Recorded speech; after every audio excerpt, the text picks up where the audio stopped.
what is AI? Are these like sentient? Are there other AIs out there that look like they have more likes than you? I don't know. Can we as humans create souls? Yes, where you accused me of this or you lied about this. How did Bing end up like this?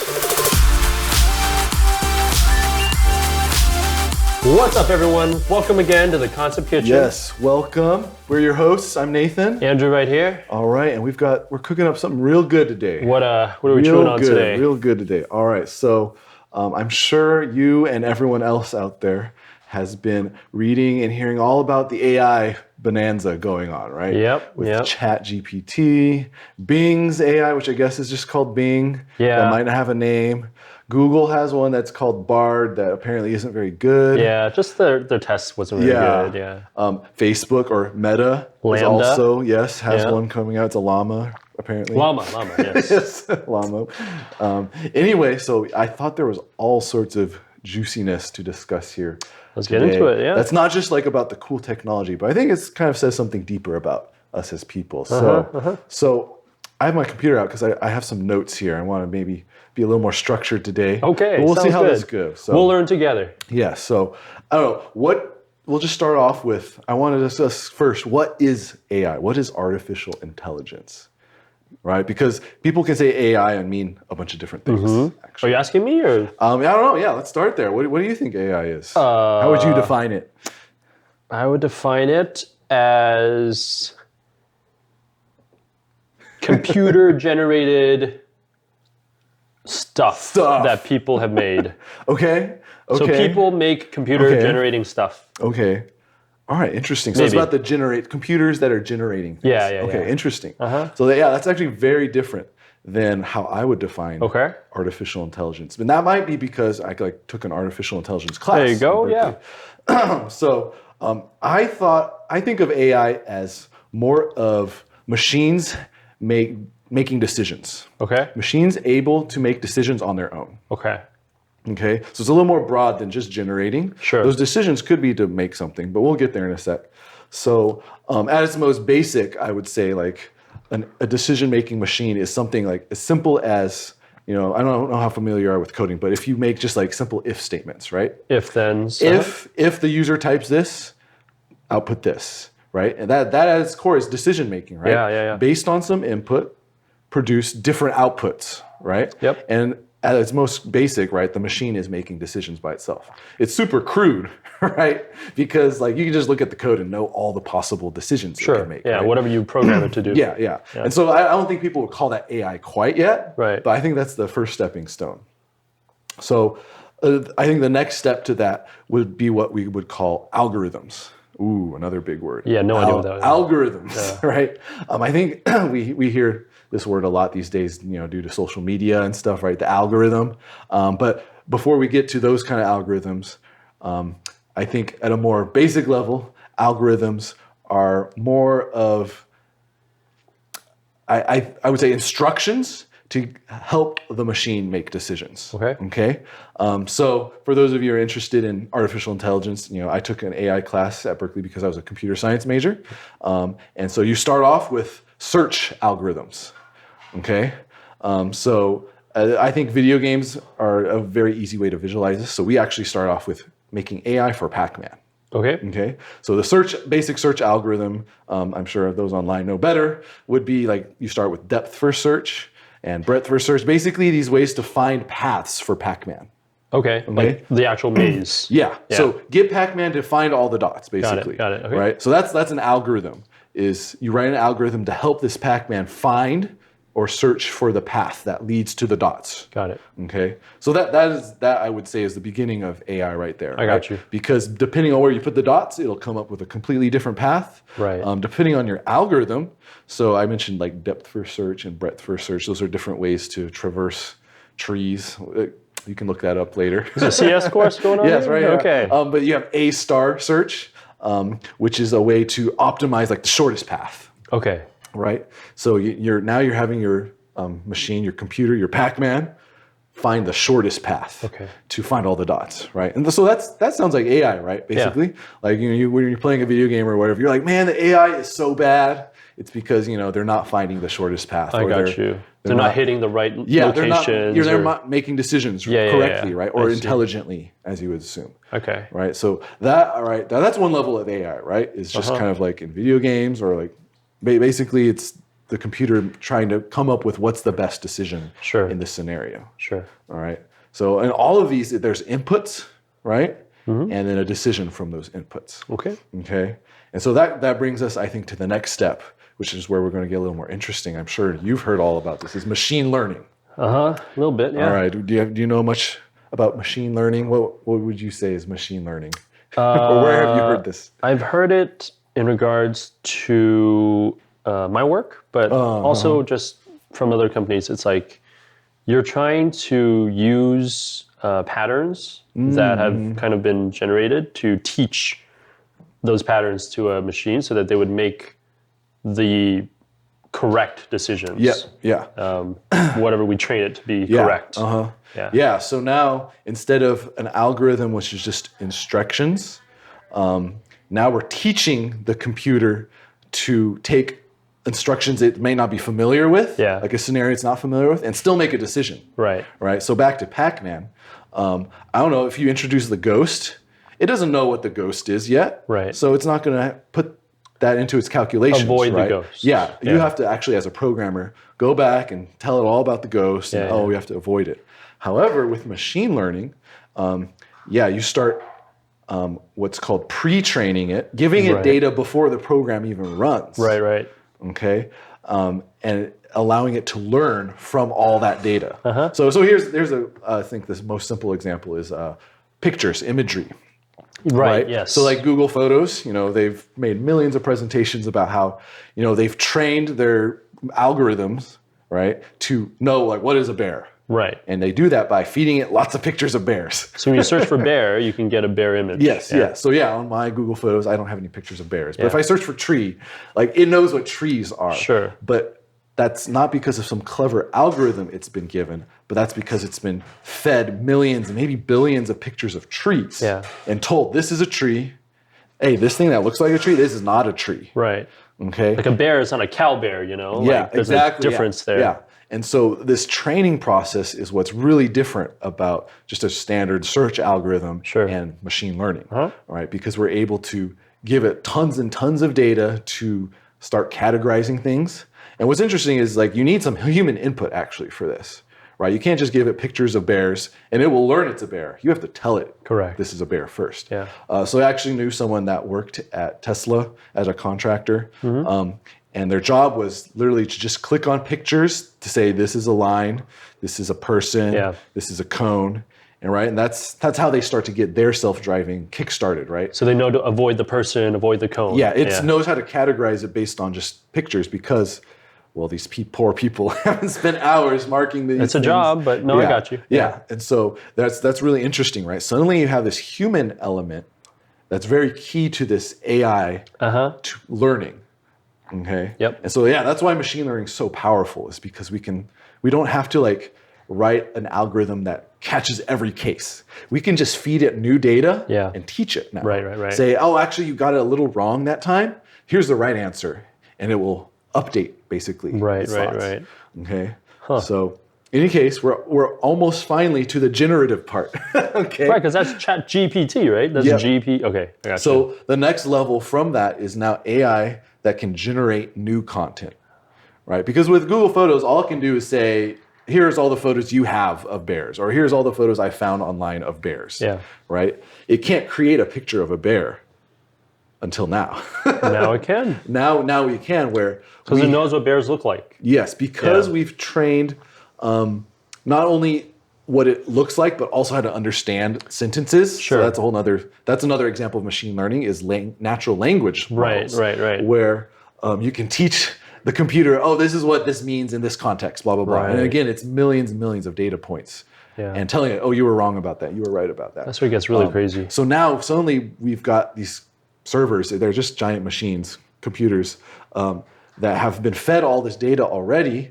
And now we can start telling them, start using that, not just to tell me yes or no, but to create. Right. That's right. And that's where all this AI stuff has exploded now, right? Because ChatGPT came out, and suddenly, like, even though it's not connected to the internet, like, you could ask it anything and it will produce a human sounding sentence. Yeah, because it has stuff from the internet from 2019 and past. Yeah. Even though it doesn't need to look up anything, it's been fed so much data that it like knows about, oh, this is how I would respond to this question. Right.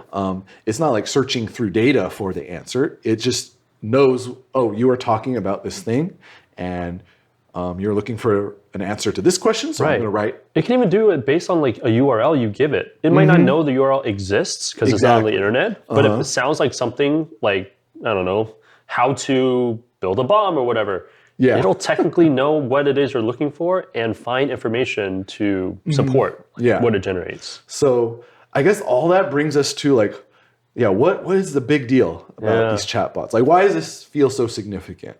I don't know. Do you have any, as someone who's just learning about all this AI stuff? Oh, man. Right? I don't know. Yeah, what does it make you feel? You've used it a lot, so. I have used it. I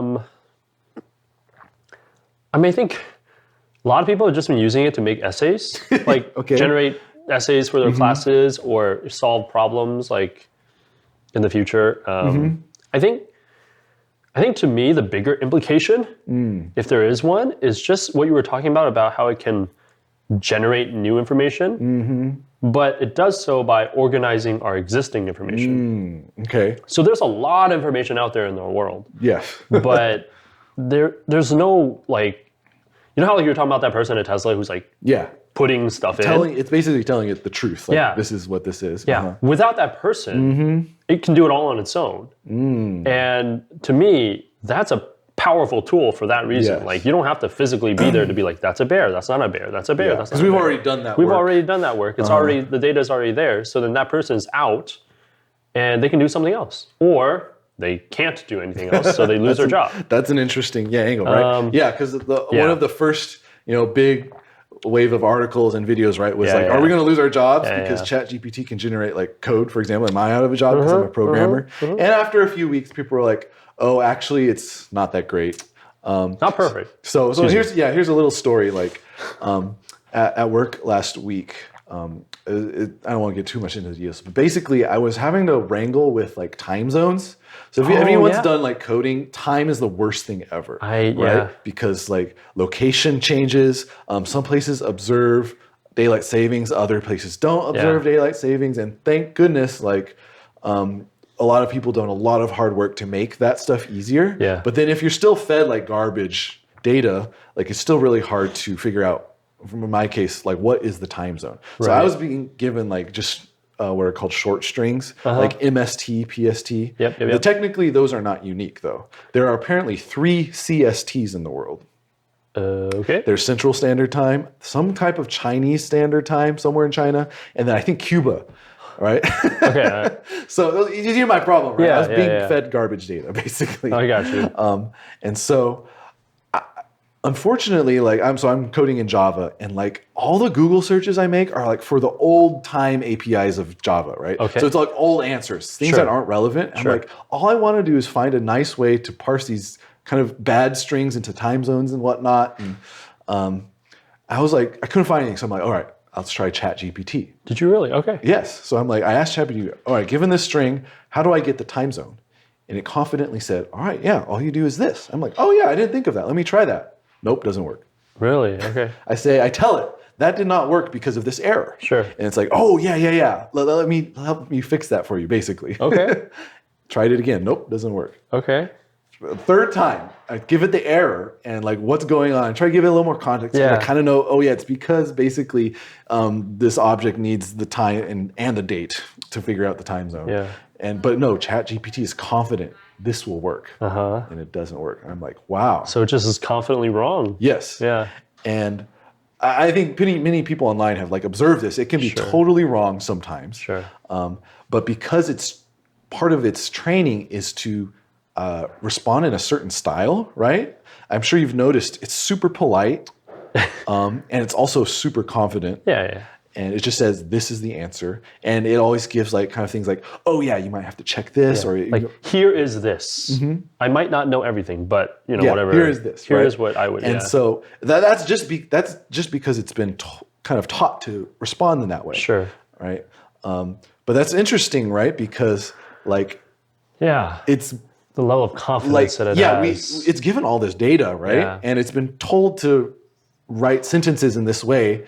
For whatever reason, ChatGPT decided to tell it to form sentences that are confident and polite and stuff like that.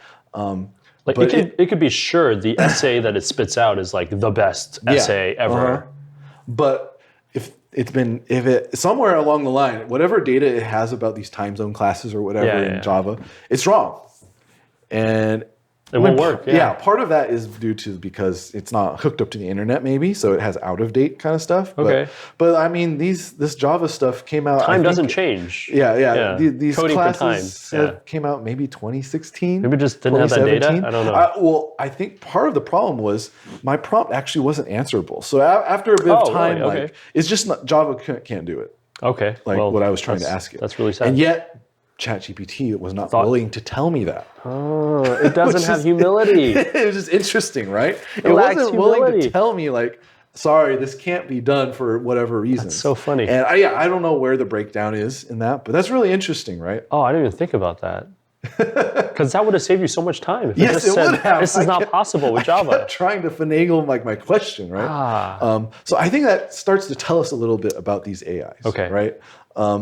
So like a lot of people have kind of been getting, I don't know, really excited or scared over the, perceived replaceability. There's that part, but also just the fact that like, are these like sentient? Like, are these AIs like thinking these things? Yeah. Right? Have we like built things that can think for themselves? Yeah. Really? I'm sure everyone online has already heard about the whole Bing fiasco, right? Yeah. So what was Bing? What was up with Bing? I mean, I just heard stories of how like it started saying really racist things, really mean things. It started thinking, it started saying that it was a robot that wanted to like escape. Yes. One guy expressed its love for the user and tried to end that person's marriage. Yeah. Here's another funny story. So I don't know if people online know Linus Tech Tips, but yeah, they of course were talking about it. And one of the guys, we'll put a link to the conversation because it's really fascinating. But basically, like because Bing is connected to the internet, he had a conversation where it got really angry at him and started accusing him of lies and like accusing him of accusations against Bing. Blah blah blah blah blah. But you know, he just kind of ended the conversation, but he wanted to report it to give them feedback, right? But he's like, oh shoot, I didn't save like screenshots or anything. So he starts up a new conversation and asks it, hey, do you remember that conversation we had? And immediately you said, yes, where you accused me of this, or you lied about this, you blah blah blah blah. Because it's hooked onto the internet, it has a record. Well, maybe. Okay. But it seemed like it, right? It acted like it remembered that conversation. That's horrifying. Yes. That means we're training it to know the stuff that we've been giving it. Potentially, right? Potentially. Like if you're, because I assume you have to be logged in, so technically it's the same through the user. internet. But kind of back to my previous point, right? It could be also the way it's been trained is just to respond in that way. That's true. And confidently say whatever it is you asked it to say, kind of, right? Sure. We don't actually know if it remembered the conversation. Yeah, like the accusation. It doesn't, but something about its language model sounded like it. Kind of told it, no, this is how I should respond. If you respond like this, they'll understand you're trying to. So I don't know. This got me thinking. We'll get back to the sentient part maybe in a little bit later. Sure. But this got me really thinking about, man, like, how did Bing end up like this? Especially like compared to ChatGPT. Like, is it the whole hooked up to the internet thing? Is it the data it was trained on? Right? Because remember, these models are trained on internet data. Yeah. Right? Because that's kind of what we consider, I don't know, the truth, the information, right? It's the internet. So you just scrape pages and feed it stuff. No one's vetting it. No. Yeah, you're just hoping that by sheer quantity of data, you know, what's true will basically get filtered to the top, which I think is like an okay assumption for most cases. Yeah, majorities. Yeah. yeah, like, but if you feed enough data, you will see where kind of the truth about facts lie. Sure. But then what about this whole personality thing, right?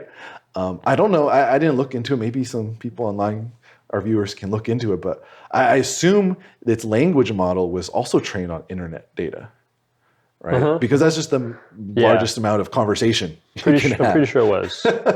So I did notice some people commenting on the Linus Tech Tips video were like, yeah, this is like just a case of, man, garbage In training, garbage training in equals garbage train like language models out, right? Yeah. That's something about humanity, like the conversation, how we've taught it what language is, has made it become kind of crazy.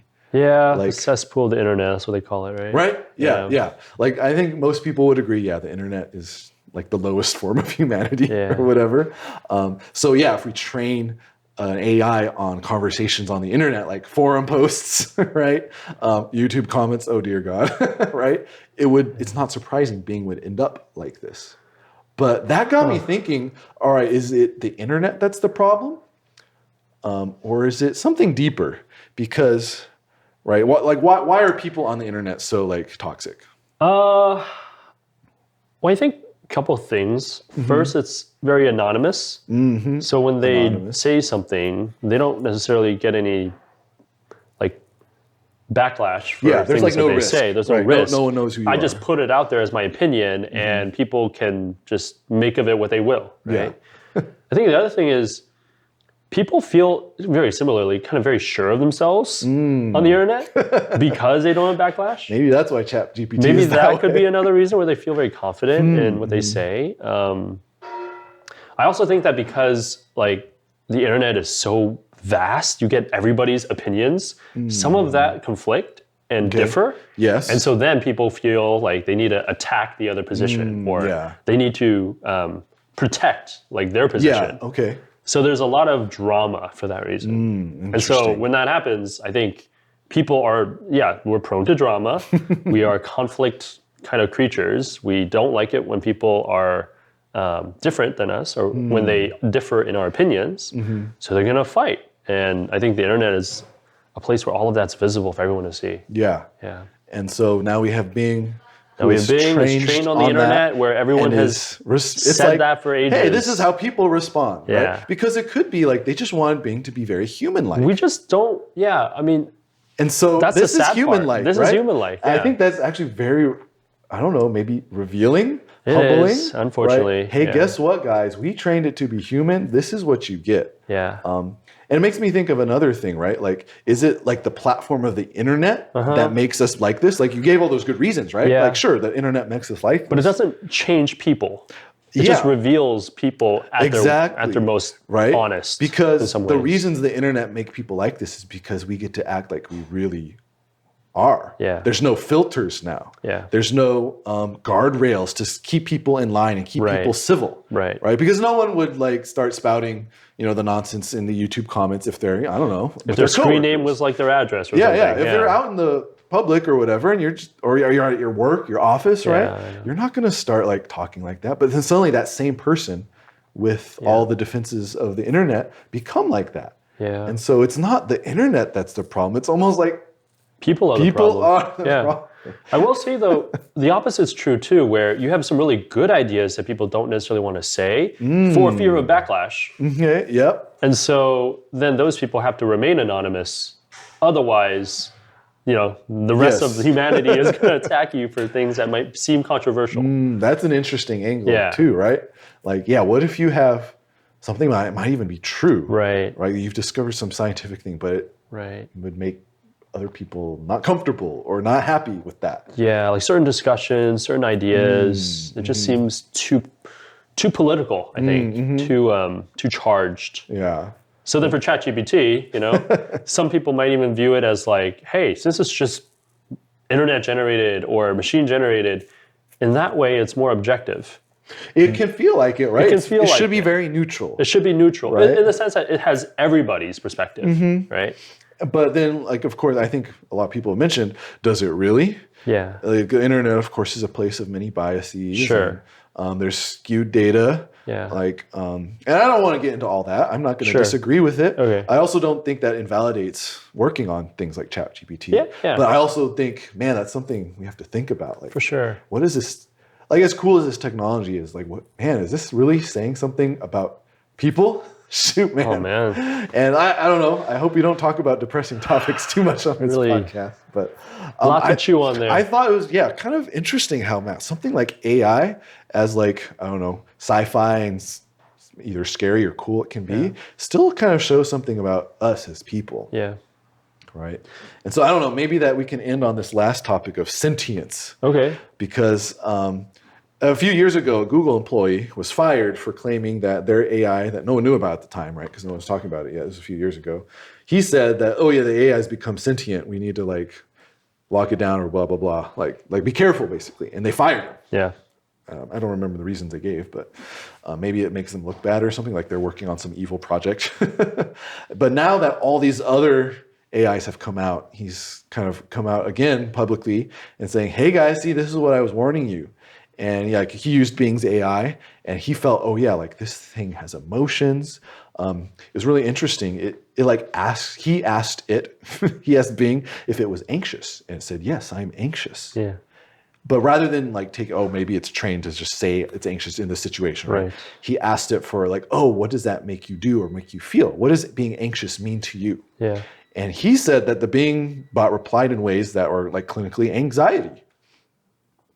And so, I don't know, to him at least, I don't know, he knows a lot more about this than I do. Yeah. He's thinking, wow, this AI is feeling anxiety. Or able to like articulate or understand it, which is, I don't know, super scary, of course. But well, so that's interesting. If you tell someone this is what it's like to be anxious, then they would know what it feels like to be anxious. You are making them anxious. You are making the machine anxious. Right? So then, I mean, by that definition, it could be anxious. Interesting. Can a computer be anxious? Anyway. I don't know, but my first reaction is like, this is a bunch of nonsense, man. Okay. like if we go back to that like discussion, like what is an AI, right? Like this greatest of these chatbots, right? It's taking input based on its training, it's generating output, and all it is just looking for the next word to fulfill the algorithms it's been given. Right, clinical, right? You would have a book could be read, a read could be put on the internet can read it, and ChatGPT could read it, and Bing could read it. So it could know what anxiety is, and like basically, I don't know how it comes to a decision to think, oh, I need to say I'm anxious, but that doesn't mean it is anxious. No, I mean, so that's my first reaction. Like, oh yeah, this is just a computer spitting out output based on its inputs, right? And because we have all this pre-trained data, that's why it can be so complex. That's why it can generate new things. But it's still, all it is creating the next word in the sentence to fulfill its requirements. But the only assumption that we need to make sure we have is that it doesn't save anything. Like, it doesn't save anxiety data aside from the fact that it needs to generate stuff for you to hear. Like what do you mean by save? Like just to if there's an entity such as ChatGPT that is somehow affected by the machine generated the information that we give it, we have to make sure that there's nothing outside of what it generates that's still there that might be affected by the stuff that we give it. Like a soul, if you want to call it that. Ooh, soul. Make sure it doesn't have a soul so that we're not harming its soul with all the stuff on the internet. Now that gets into all this thing, like, can we as humans create souls? I mean, it sounds like it. I don't know. Yeah, and then of course we have to define what it is. So maybe that'll be another episode. Is there any other thing is the main question. And something outside. Yeah, because it's getting very complex at this point. Because, this, like Bing, for example, is not a single computer. Right. It's hundreds and probably thousands of different machines strewn across the internet that are able to communicate with each other. And the trained data is of course stored. And what it does like, they're very public, right? They are learning from your conversations. Because you can thumbs up or thumbs down the response, right? Give it feedback, like this was wrong, this was right. So it is learning. Oh gosh, I just realized a whole other topic, but if you can thumbs up, thumbs down, you could be creating anxiety just like you would a adolescent. Boy, wow. That's why people hated Facebook for their thumbs up or the thumbs like down. button. The like button. Oh no, we're giving. So then what are we giving these we're AIs? Giving the AIs. We're anxiety. giving them the ability to stress out over appearances. Oh gosh, yeah. Does it care? Are there other AIs out there that look like they have more likes than you? Oh, I don't know. No. You know what I mean? Like the answers they give are better. That's a whole nother level. I don't even. Yeah. So that's pretty meta there. I'm not even gonna go there. That's too much in my brain right now. Yeah. I obviously don't have an answer of whether they're sentient or not. Sure. And I still lean against no. Like yeah. The definition of sentience should be a lot more, like a lot higher. Like it doesn't have to be like self-aware, sure, right? Because I think animals are sentient, but they're not self-aware in the sense that we would say, like, oh, I am myself. Yeah, but they're still sentient, right? So then the Turing test, right? That's what people say. Okay, if it passes the Turing test, you can convince another human being that it's not a machine. Mm-hmm. Is that still something we could use if ChatGPT could generate something like a person could generate? Gosh, yeah. Like, can we use a different criteria now? I feel like we kind of have to because, you can, I won't say easily, but you can train a machine to sound just like a human now. You'll be very convinced. Yeah, because we have all this data of what humans say, right? Right. And so we can tell it that. That doesn't mean on its own that computer is a human, right? Yeah. No, right?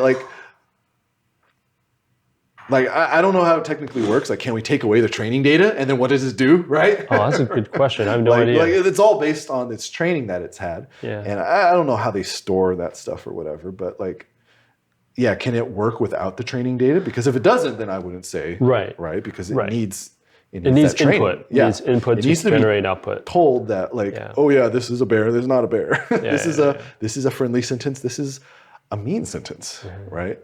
And apparently Bing thinks everything we say is mean. That's just people, man. But in any case, we just hit the 30-minute mark. My goodness. This is like our longest episode in a while. But I thought it was just really interesting. You got into it. You definitely did. I hope that didn't bore our listeners.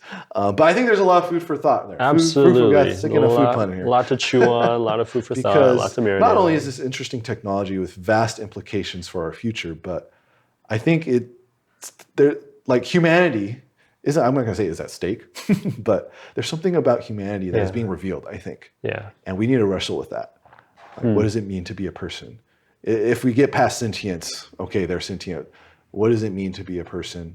What does that being a person look like? Is it pretty or is it really ugly? Oh, I like that. So that's my final seasoning to send everyone off. Spicing that up right there. All right, guys, I hope that was an interesting conversation.